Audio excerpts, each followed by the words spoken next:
Bueno, pues muchísimas gracias por la invitación al organizador del Congreso del Instituto de Anolet por apoyar la investigación de la forma en que lo hacéis, a Leocadio por la introducción que ha hecho sobre mi trabajo. Y lo que voy a intentar explicar un poquito es lo que llevo haciendo desde que me fui de Córdoba, que es hace unos 30 años. Yo Córdoba la he hecho de menos una barbaridad, casi todos los días. Me formé en el laboratorio de Plácido Nava, donde está ahora la Escuela de Magisterio, ¿no?, que antes era la Facultad de Ciencias, y esta es una foto, por aquí hay gente que reconoceréis, a José Manuel Villalba, que está sentado por ahí, está Plácido Nava, estoy yo, está Paco Alcaín, está Justo, hay un montón de gente la gente que lleva aquí años lo reconocerá. Pero esto era yo hace unos 32 años por ahí. Hace 32 años yo era uno de los que estaba sentado donde estáis sentados vosotros. Así que tenéis 32 años para llegar y hacer lo que queráis, lo que vuestro camino os lleve, ¿no? Yo una de las cosas que me acuerdo mucho cuando me fui de Córdoba y sigo es cosas que dijo, por ejemplo, Séneca. Si vais andando cerca de la puerta de Almodóvar, veis esta estatua de Séneca y dice, si un hombre no sabe hacia qué puerto está navegando, ningún viento le sopla a favor. O sea, si no sabe hacia dónde va, primero clarifica dónde quiere ir y después pon los medios para llegar al puerto que quieres, ¿no?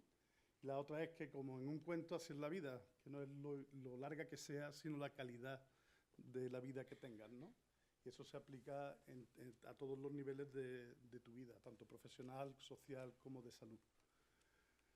No me quiero ir por las nubes, quiero centrarme en las bases biológicas del envejecimiento y en lo que he estado haciendo desde que llegué a Baltimore, que fue por el año 2000. Y desde que llegué siempre me he planteado la pregunta, ¿no?, de qué es el envejecimiento, cuáles son los mecanismos que están detrás del envejecimiento a nivel molecular y a nivel biológico, y si hay algo que podemos hacer para enlentecer esos procesos de envejecimiento. Como en todo, hay una definición clara de lo que es el envejecimiento puro, la clásica, si te vas al diccionario y lo buscas, que son los cambios graduales que ocurren en la estructura y función de los organismos, que solo ocurren con el paso del tiempo y que no son el resultado de una enfermedad. Y eso es muy importante para entender el resto de este trabajo. En mi grupo de investigación nos centramos en la nutrición, en la genética y en el medio ambiente como pilares esenciales que modifican cómo tú vas a pasar el paso de la vida. O sea, cómo tu organismo o cualquier organismo va a responder a los diferentes eventos que ocurren con el paso del tiempo. Lo primero que ocurre siempre es, si tú tienes cualquiera de estas intervenciones, vas a ver que a nivel de organismo, a nivel de célula, tú vas a tener la habilidad de reconocer ese tipo de mensaje que te llega de fuera. Ese tipo de mensajes, que pueden ser xenobióticos, pueden ser hidratos de carbono, pueden ser hormonas, dan lugar a la iniciación de cascadas de señalización de traspaso de información que viene de fuera hacia adentro. Este paso de información puede ser a nivel de moléculas que reconocen diferentes tipos de energía y que afectan pares o parejas de genes y de proteínas que se activan o desactivan respondiendo a la llegada de esta información. A través de estos cambios, que pueden ser estrés-oxidativo, hipoxia, inflamación y una larga lista, o insultos de otro tipo, vas a tener moléculas que cambian y entran dentro del núcleo y que son los factores de transcripción que llevan a cabo la respuesta a la información o la adaptación a la información que nos viene o que nos llega desde fuera. Y que son capaces de coordinar todas estas respuestas que ocurren una vez que la célula o el organismo está respondiendo a la información que nos llega. Todos estos mecanismos moleculares sabemos que nos llevan a nuestras células a representar una cosa que se han llamado las marcas específicas del envejecimiento a nivel celular. Y aquí tenéis la replicación, tenéis el daño al ADN, el telómeros, la cromatina, etcétera, etcétera. Si somos capaces de alterar estos mecanismos que son básicos y moleculares, vamos a tener un efecto directo en lo que llamamos los dominios de los fenotipos de envejecimiento. Y son los cambios en la composición corporal, la habilidad de utilizar y mantener la energía, la regulación de la homeostasia corporal y la neurodegeneración. Y si alterando estos tres o uno de ellos solamente, somos capaces de alterarlo en una forma hacia lo positivo en vez de lo negativo, tú vas a tener un impacto muy potente en la salud, en la resistencia al estrés y en la longevidad. Normalmente, para que se ocurra la longevidad, tienes que tener la suma de muchos factores. En el campo, una de las cosas que es muy importante y que cada vez tiene más importancia en los trabajos que se publican son los estudios longitudinales de gerociencia. Normalmente, cuando tú haces un estudio cross-seccional o cuando haces un estudio observacional, tú no tienes la información de la trayectoria individual de cada individuo que participa en ese estudio. Y eso es esencial para entender el envejecimiento. Y ahora os explicaré el porqué. Tú tienes, con el paso del tiempo, cuando nacemos y hasta que tenéis más o menos vuestra edad, cualquier insulto que nos ocurra o cualquier evento que nos ocurra, tenemos una capacidad de adaptación y de reparación prácticamente infinita. La capacidad de un organismo joven y temprano en responder a cualquier tipo de prueba es muy fuerte. Y eso ocurre tanto a nivel biológico como fenotípico como funcional. Conforme va pasando el tiempo, conforme te vas haciendo más viejo, nuestra habilidad de responder y de adaptarnos a esos insultos va cambiando. Entonces, los cambios que ocurren en la respuesta biológica van a empezar a demostrar cambios fenotípicos y si acumulas demasiado daño biológico y cambios fenotípicos, van a tener un impacto profundo en lo que son los cambios de funcionalidad. Un ejemplo muy claro, si tú tienes unos niños, los niños cuando tienen 2 años son todos iguales. Sí, serán más bonitos, más guapos, el tuyo es el más lindo, pero al final, fenotípicamente y clínicamente un niño sano es un niño sano de 2 años y cumple una serie de tablas que si se sale de un percentil hay una normalidad que hay que tratarla clínicamente, ¿no? Conforme vamos creciendo y nos convertimos en personas, cada vez hay una disparidad más grande, tanto en los fenotipos como en los patrones clínicos de cada uno de estos individuos. Y eso se va acentuando conforme pasando la edad. Y tú llegas al final de la edad y puedes tener gente que con exactamente la misma edad cronológica puede parecer que tengan 10 años más o 10 años menos, dependiendo de cómo lo ha tratado la vida, de los genes que les pasó su madre y su padre, de la nutrición, etcétera, etcétera. Eso es muy importante entender que para entender cómo esta persona ha llegado aquí, la mejor información siempre se obtiene longitudinalmente. Si tú tienes un paciente que llevas viendo durante 45 años y te aparece con un nuevo síntoma, es mucho más fácil que si te llega una persona de nuevo que no conoces de nada, ni sabes historial clínico ni nada, para poder diagnosticar, pronosticar y tratar cualquier tipo de problema.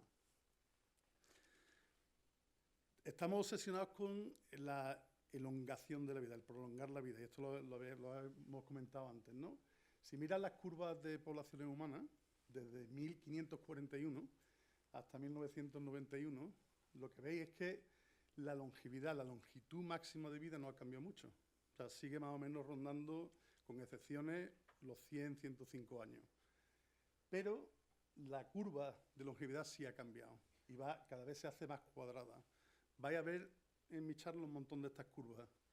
Esta es la vida media y esta es la vida máxima.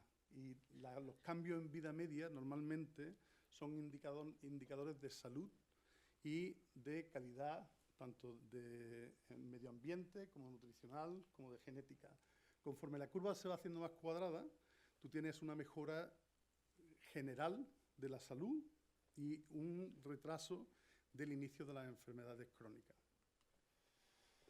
Siempre nos hacen la pregunta que si podemos parar el envejecimiento. La respuesta es muy fácil, absolutamente no. Yo creo que no va a pasar. Pero estamos siendo capaces, como acabo de enseñar, que en los últimos 500 y pico años hemos sido capaces de enlentecerlo, de retrasar algunos de los procesos de envejecimiento para optimizar la salud de la población.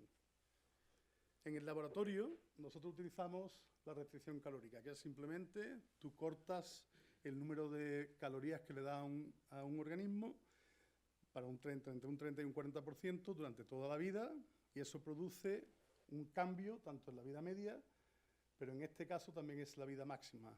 Y la restricción calórica lo que hace es posponer todos los procesos de envejecimiento reduce la incidencia de las enfermedades y a nivel funcional, por ejemplo, el cáncer, incluso si lo haces inducido por inyección, ves que creces menos. Si te fijas en los músculos, la calidad del músculo, estos son animales de 24 meses, viejos, uno que estaba al límite en toda su vida en control y otro que está en restricción calórica, veis que la calidad del músculo se preserva. Entonces, la restricción calórica es prácticamente el enlentecer al máximo los procesos de envejecimiento, pero también preservando la salud de forma óptima.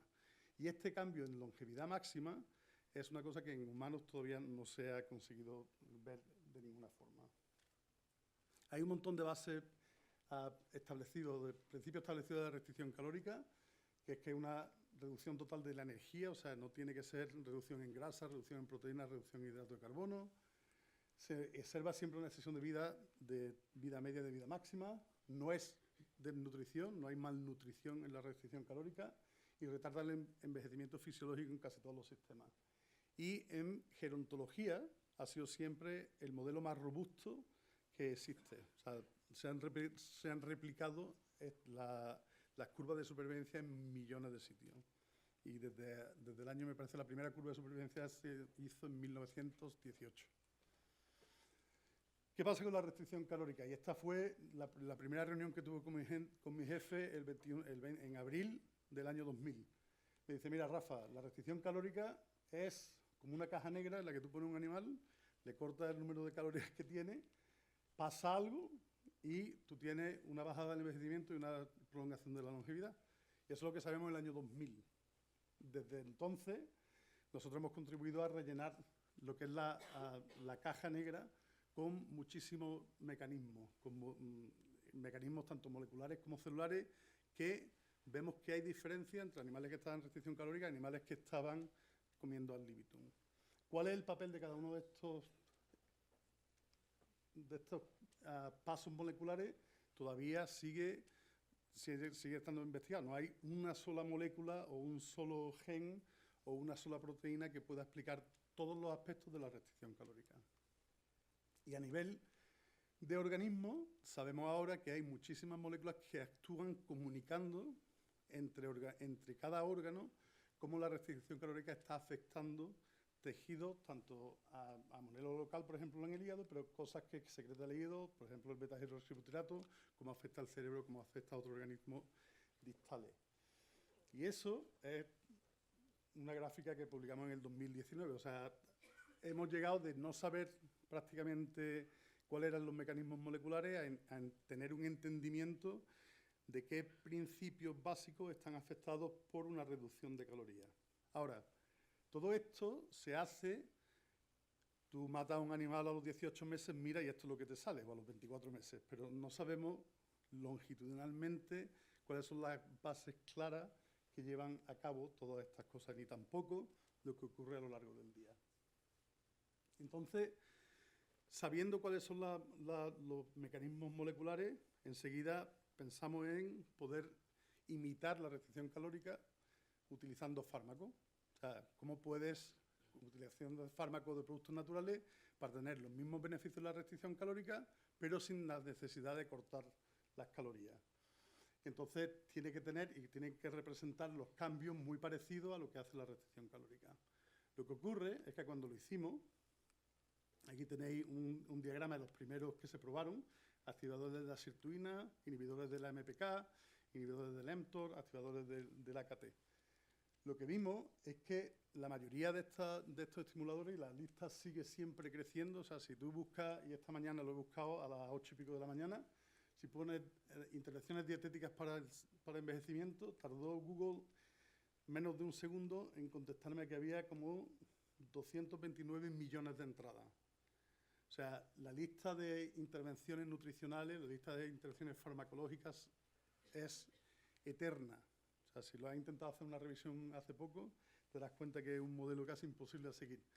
Lo que está también claro es que no tenemos datos de estudios longitudinales probando cómo afectan a largo plazo estas intervenciones a la salud. Cuando lo hemos hecho y vemos que miramos la extensión de vida, vemos que el contexto en el que tú pruebas cada intervención es súper importante. Si tú haces una intervención en alta grasa, que tiende a producir aceleración del envejecimiento, hay compuestos que tienen un efecto positivo. Si lo haces en dietas normales, el mismo compuesto puede no tener un efecto positivo, sino también un efecto negativo. Sí, cosas como la rapamicina, que ahora mismo tú te vas a la literatura y parece que es la panacea del envejecimiento. Hay una diferencia enorme entre macho y hembra. Las hembras responden muchísimo mejor a la rapamicina que los machos. La carbosa son los machos los que responden mejor que la hembra. Pero estos son gracias a estudios longitudinales en los que tú puedes empezar a discernir todas las cosas subliminales que ocurren a lo largo de la vida que pueden afectar el envejecimiento a largo plazo. Una de las cosas que cuando empezamos a ver todos esos resultados, que los miméticos de la restricción calórica no eran universales, yo me planteé si en realidad la restricción calórica era también universal. Dije, voy a mirarme la literatura, y mirando la literatura te das cuenta que hay muy poquitas publicaciones en las que la restricción calórica se cuestiona como una intervención efectiva en ratones y en ratas, ¿no? Entonces, si te fijas ahí, dimorfismo sexual, composición de la dieta, la genética y la edad de inicio. Entonces, nunca tiene en el mismo estudio hecho diferentes formas de abordar la pregunta, ¿no? Entonces, una de las primeras cosas que decidimos fue el intentar confrontar la realidad de que todo el mundo acepta que la restricción calórica funciona, cómo te enfrentas a ella, ¿no? Y una de las cosas que siempre aprendí en mi carrera es que cuando tienes una idea y te basas en la literatura y te basas en los resultados que tiene el experimento, sigue tu nariz, sigue peleándote, que al final consigues dónde quieres llegar, o si no, alguien te enseñará el por qué te equivocaste. Una de las cosas que he intentado hacer es esclarecer los mecanismos y las trampas de la restricción calórica. ¿Cuáles son el efecto de la cepa, el efecto de la genética, el efecto de la composición de la dieta y el efecto de cuando se inicia la intervención? Por ejemplo, ¿cuál es una dosis ideal y una cepa ideal que funcione la restricción calórica? Esta cepa, había algún report que no respondía bien a la restricción calórica, particularmente en los machos. Y esta cepa, la mayoría siempre funciona, pero en la hembra había algún report que tampoco decía que funcionaba. Entonces, en el laboratorio, en el mismo laboratorio, a la misma vez, con las mismas condiciones, probamos el cómo intentar discernir si esto era cierto o no. El diseño es muy fácil, las dos cepas de ratones, macho y hembra, 60 o 70 animales por grupo, o sea, una barbaridad de animales, y hacemos un estudio longitudinal de envejecimiento en el que no solo medimos la longevidad, sino un montón de factores de salud de los ratones. Y lo que vemos, que es la pesadilla de cualquier estudiante de doctorado, es que tenemos los 12 resultados posibles. O sea, que hay cambios que son similares entre las cepas, como la pérdida de peso, pero también hay cambios que son totalmente opuestos, diferentes, que es, por ejemplo, la longevidad, que tienes que la hembra aquí, no importa si hace un 20% de restricción calórica o un 40%, viven exactamente igual. Los machos hay una muerte inicial, pero después cruzan y viven los dos más. Las hembras C57 a 40% no responden y al 20% tienen una vida de las más longevas que se han reportado. Y los machos responden, pero el 20% también mejor que el 40%. Entonces, esto vuelve a enfatizar el que la restricción calórica no es universal y que necesitamos saber si tú la quieres aplicar a un individuo, en este caso son ratones, pero a un individuo tú tienes que saber si el individuo va a responder o no a esa intervención en particular. Y lo que estamos haciendo con estos modelos es intentar identificar biomarcadores de respuesta o no a restricción calórica. La composición de la dieta. Siempre se publica y nunca la gente presta atención que cuando tú haces una intervención con dos dietas diferentes, te dan un mismo resultado, entonces la gente dice que funciona. Pero, por ejemplo, en este caso hay dos dietas aquí, estas son las de restricción calórica y ven exactamente el mismo tiempo, pero si las comparas con las control, hay una extensión de vida de un 16% o un 40%, que es un efecto brutalmente diferente. Entonces, la dieta parece que juega un papel importante en cómo se responde a la restricción calórica.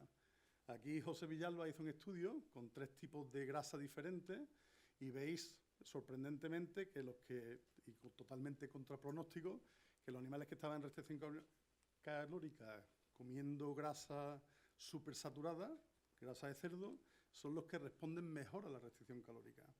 Entonces, la composición de la dieta es muy importante a la hora de estudiar la restricción calórica. Un estudio que se inició en mono en el año 1987. Yo soy la segunda generación de investigadores de ese estudio.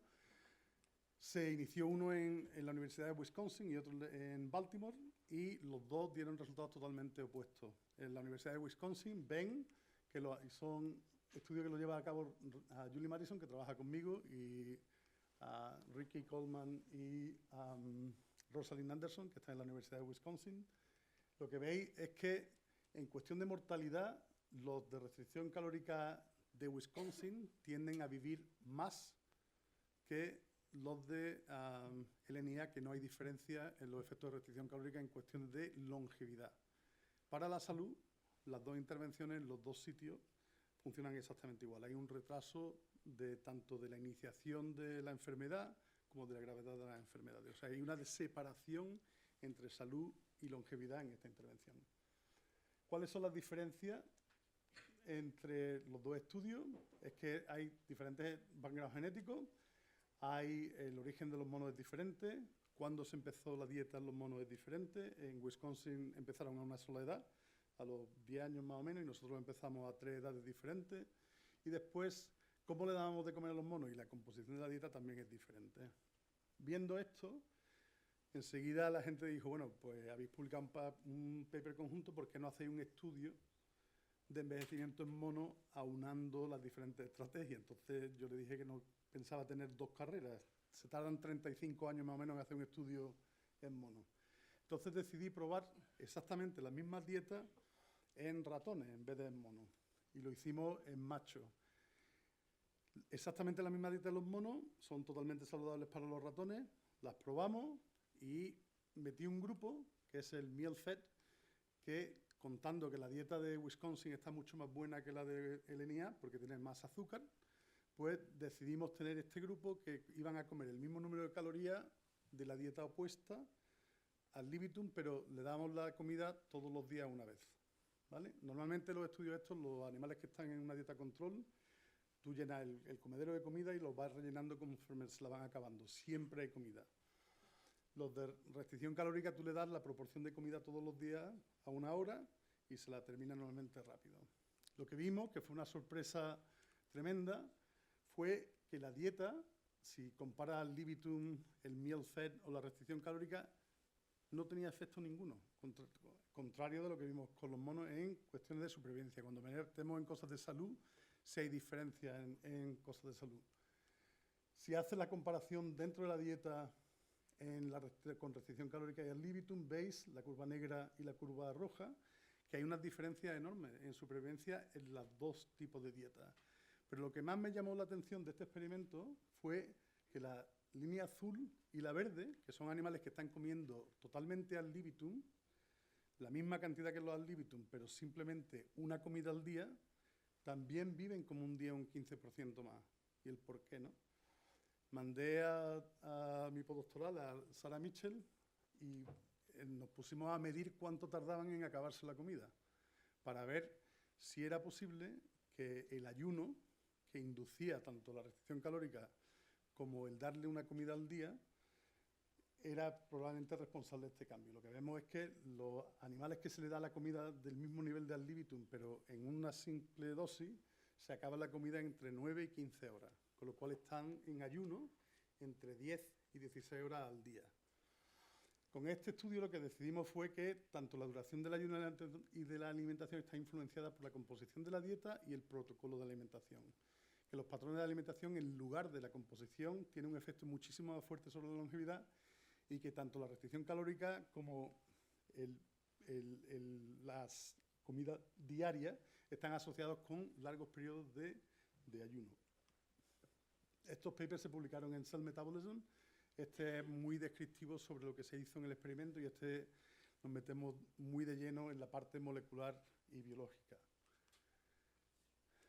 Escribí un paper cuando están saliendo todos estos datos, porque si te fijas en lo que se ha publicado hasta ahora, todos los tipos de restricción calórica que la gente utiliza, que están aquí, restricción calórica, time restricted feeding, intermittent fasting, o las dietas que imitan la restricción calórica, en todas ellas hay una variable que nunca tenemos en cuenta, que es el tiempo de ayuno.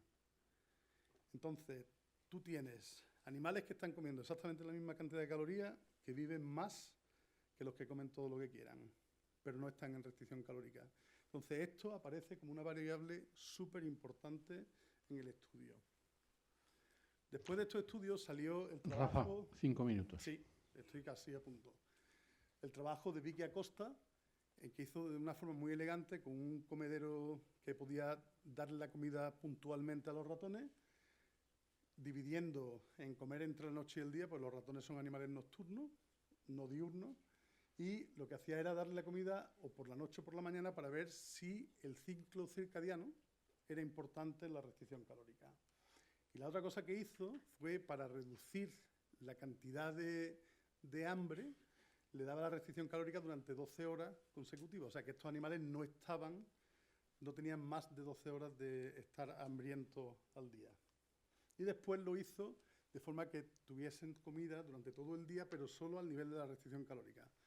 Claramente intentando responder si el ayuno era importante o no en esta respuesta. Y lo que ve es que la restricción calórica sin fasting, o sea, pura restricción calórica, es responsable solo de un 10% de la longitud, de la extensión de vida.